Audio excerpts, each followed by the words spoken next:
My daughter told me I had 6 months to live. I believed her. For 3 years, 1 year of lies, 2 years fighting back. I'm Margaret, 68. 3 years ago, I was 65. This is my story. It started on a Tuesday in March, day after my checkup with Dr. Harrison, my physician for 20 years. Routine blood pressure, cholesterol. I felt fine, a little tired, but that's normal at 65, right? My daughter Jessica came over that evening. 42, works as a nurse at the county hospital. I was so proud of her. She sat at my kitchen table, held my hands, her eyes were wet, but she didn't blink.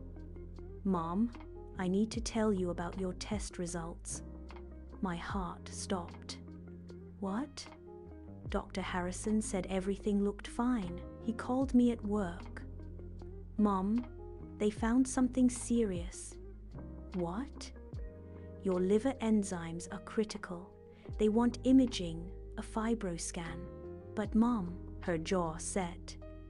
"It looks like advanced cirrhosis. Probably stage 4. I don't drink, never have." "How?" "Non-alcoholic liver disease. It can be genetic, silent, by the time symptoms show." "How long?" She squeezed tighter. "Maybe 6 months, a year with treatment." The kitchen clock ticked. I stopped hearing it. "You think you know what happened next. You don't." Jessica became my angel. Every appointment, every specialist, she was there. She researched treatments, printed articles. She prepared low-sodium meals. She organized medications in a blue pill organizer, each compartment labeled morning, noon, evening, bedtime. The compartments clicked when she closed them, precise, controlled. She moved in full time. 1 month later, she mentioned my will. "Mom, we need to be practical." She placed a palm on my knuckles. "You have assets, the house, savings, Dad's insurance. Everything needs to be in order." Made sense. I was dying. I have 3 children. Jessica, Michael in Seattle, Sarah in Phoenix. Original plan, split everything equally. Jessica had a different idea. Think practically. Michael and Sarah have their own families. I'm here every day, cooking, cleaning, managing everything. I'll be handling it all when you're gone. She wasn't wrong. Michael visited twice a year. Airfare was expensive with 3 kids. Sarah maybe once her shifts made travel hard. Jessica was there every morning, organizing pills by color, checking my blood pressure. I'm not saying cut them out, but the house should come to me. I'll need somewhere to live. And I've put my career on hold, my entire life, to be here. Guilt crushed my chest. She'd sacrificed everything. I changed the will, house and 70% of savings to Jessica, remaining 30% split between Michael and Sarah. Jessica hugged me. "You're making the right choice. I'll take care of everything." Months crawled forward. Every morning I expected pain. Every mirror check, I searched for yellowing skin. I stopped calling friends, why burden them? Jessica encouraged this. "Rest," she said. "Conserve energy." She screened my calls. She sorted mail before I saw it. When Patricia called, Jessica always had a reason I couldn't come to the phone. The refrigerator hummed, the clock ticked.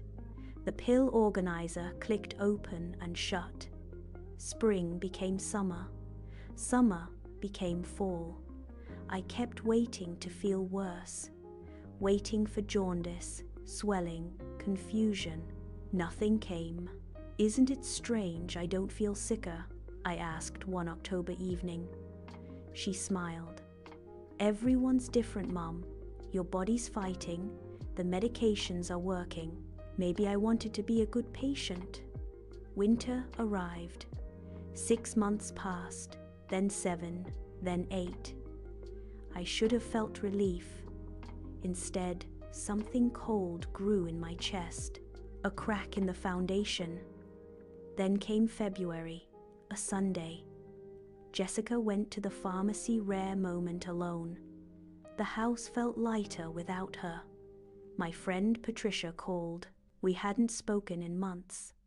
Maggie, I've been worried sick. I ran into Dr. Harrison yesterday. I told him I'd been praying for you. My pulse quickened. That's sweet. Maggie, he looked confused. He said he hadn't seen you in over a year. Where are you getting treatment?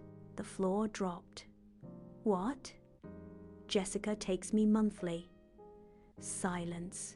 Maggie, doctor, Harrison said. Your last checkup was completely normal. He's been trying to reach you for your follow-up. The phone felt heavy, cold. Winter sunlight slanted through the window, sharp and accusatory. I have to go. My hands shook. There had to be an explanation. Patricia misunderstood. Dr. Harrison was confused, but that crack split wider. Suddenly, I remembered. I always waited in the car during appointments. Jessica said it was faster if she checked us in. I'd sit in the parking lot, watching frost patterns while she went inside. I'd never actually seen Dr. Harrison. Not once in 11 months. I walked to Jessica's room. The desk drawer scraped open against dusty rails. Inside, beneath papers, I found a folder. My medical records, except they weren't. Regular printer paper, not hospital letterhead. New embossed, seal. Dr. Harrison's signature looked wrong. Dates didn't align. Underneath, printouts about cirrhosis, symptoms, disease progression, treatment protocols, like study notes, like someone researching how to fake a terminal illness. Then the pill bottles. I searched each label on my phone. Vitamin B complex, calcium supplement, lactose placebo. Nothing for liver disease, nothing prescribed. Everything clicked. The diagnosis through her, never the doctor directly. The appointments where I waited in the car. The diet that left me weak. The isolation, all for protecting my energy. The screened calls. The controlled information. She'd been lying for almost a year. She'd convinced me I was dying to change my will. The front door opened. Mom, I'm back. Got your prescriptions. I walked into the living room. The fake records trembled in my hand, warm from my sweating palms. What are these? Her face drained, then flushed crimson. Panic, calculation, defiance. Mom, let me explain. Explain these fakes? How you convinced me I was dying. How these pills are sugar. She lunged for the papers. I jerked away. You don't understand. I did this for us. Michael and Sarah don't care. They're never here. I'm always here. I gave up everything. I deserve that house. By making me believe I had 6 months. You're old. You'll die eventually. I just moved up the timeline. Made sure you'd make the right decisions while you were still grateful. This stranger talked about my death like a business deal. Get out. What? Get out of my house. She didn't move. You can't. You changed the will. This house is mine when you die. And who knows, maybe that'll be sooner than you think. Then she laughed. I called 911. Then Michael. then Sarah. The next weeks were hell. Jessica hired a lawyer. She claimed I'd made verbal promises, that I was confused, developing dementia. She presented herself as my devoted caregiver. I went to Dr. Harrison. Real tests, comprehensive panel, fibroscan, ultrasound, CT imaging. Results? My liver was perfect, better than expected for my age. I gave fake documents to police. They investigated. Jessica had printed them at work. She'd forged Dr. Harrison's signature multiple times, created an entire fictional medical history. The hospital fired her. Criminal charges, elder abuse, fraud, forgery, undue influence. Michael and Sarah flew in within 24 hours. Sarah sobbed. Michael wanted every possible charge, but investigators found something worse. Detective Chen sat across from me. Mrs. Patterson, we found searches on Jessica's work computer. Substances that cause liver damage, hepatotoxic medications. Dosages, time to organ failure. I couldn't speak. She'd accessed restricted medications from the pharmacy, small amounts, but enough. If you hadn't discovered those fakes when you did, we believe she was planning to escalate, to actually make you sick. She'd committed to the story. If you'd questioned why you weren't dying on schedule, she didn't finish. My daughter wasn't just a fraud. She'd been preparing to murder me. The trial was 6 months ago. Plea deal guilty to fraud, forgery, elder abuse. 5 years in prison. The prosecutor wanted attempted murder, but evidence was circumstantial. Defense argued morbid curiosity. 5 years. For stealing a year of my life. For making me mourn my own death. I changed the will back. Everything split equally. Jessica's portion goes into a trust she can't access until she completes therapy and demonstrates genuine remorse. I don't believe that day will come. Michael visits monthly, Sarah twice a month when shifts allow. We're rebuilding. They carry guilt, but I don't blame them. They had families, jobs, lives. That's normal. I see Dr. Kim, my therapist, twice weekly. She says, believing you're dying for a year creates complex trauma. I have nightmares where I'm swallowing poison labeled as medicine.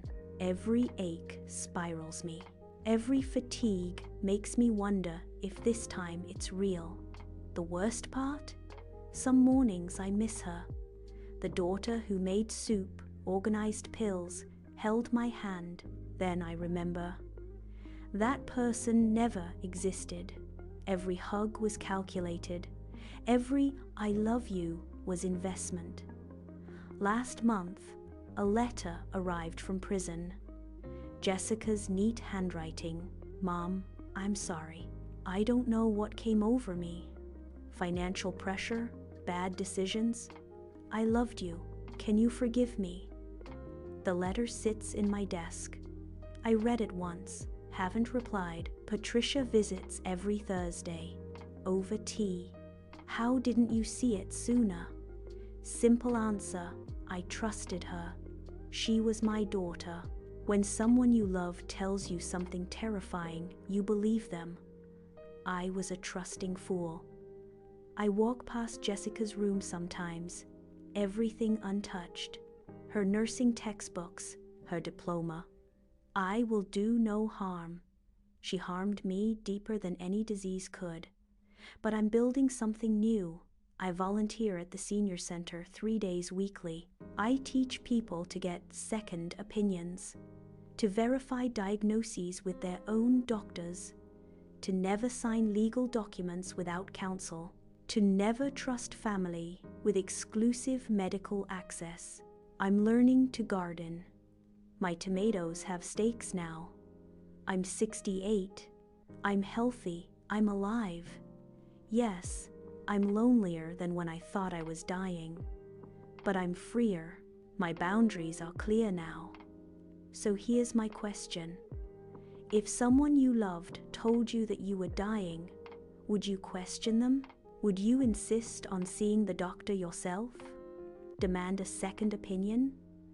Or would you trust them like I did? Scarier question. How well do you really know the people who have access to your medical records, your finances, your will? Think about it, because I never imagined my nurse daughter could weaponize my love, my trust, my fear of death. If it happened to me, it could happen to anyone. What would you do if you discovered your reality was constructed from lies?